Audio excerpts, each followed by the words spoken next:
నమస్తే అన్న, అందరికీ నమస్కారం. ప్రస్తుతం సోషల్ మీడియాలో ఒక వీడియో అయితే వైరల్ అవుతూ ఉంది. కువైట్లోని పర్వానియా పార్కులో ప్రవాసులు ఈద్ ఆల్ అదా బక్రీద్ పండుగ సందర్భంగా ఆ పార్కును, పచ్చగా ఉన్న పార్కును నాశనం చేశారని చెప్పేసి సోషల్ మీడియాలో చాలామంది వీడియోలు పెడుతూ వాళ్ళ యొక్క అభిప్రాయాలు వ్యక్తం చేస్తూ ఉన్నారు.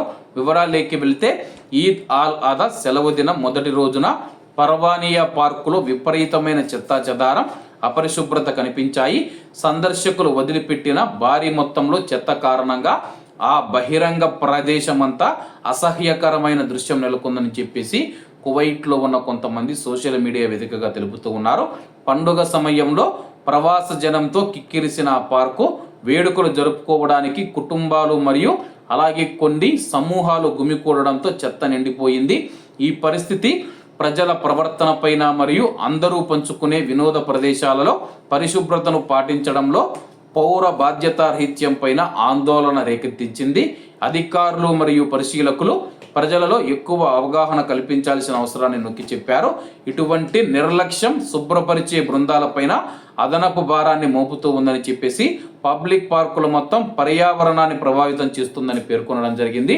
ప్రస్తుతం కువైట్లోని బీచ్లకు వెళ్ళినా, పార్కులకు వెళ్ళినా, ఎక్కడికి వెళ్ళినా సరే కానీ కువైట్లో ఉన్న ప్రవాసులు పరిశుభ్రత పాటించాలని చెప్పేసి, మీరు చెత్త ఎక్కడ పడితే అక్కడ వేయడం వల్ల కువైట్లోని బల్దియా కార్మికులు, మున్సిపాలిటీ కార్మికులు ఎవరైతే ఉన్నారో వాళ్ళపైన పనిభారం ఎక్కువగా ఉంటుందని చెప్పేసి, బక్రీద్ పండుగకు వచ్చారు ఆనందంగా సంతోషంగా మీ యొక్క కుటుంబంతో కానీ, మీ యొక్క ఫ్రెండ్స్తో కానీ, లేకపోతే మీ యొక్క నైబర్స్ ఎవరైతే ఉన్నారో వాళ్ళతో ఆనందంగా సంతోషంగా బక్రీద్ పండుగ జరుపుకున్న తర్వాత అక్కడ చెత్తా చెదారం వేయకుండా, అలాగే మీరు ఆ చెత్తను తీసుకువెళ్ళి డస్ట్బిన్లో వేస్తే బాగుండేదని చెప్పేసి చాలామంది తెలుపుతూ ఉన్నారు.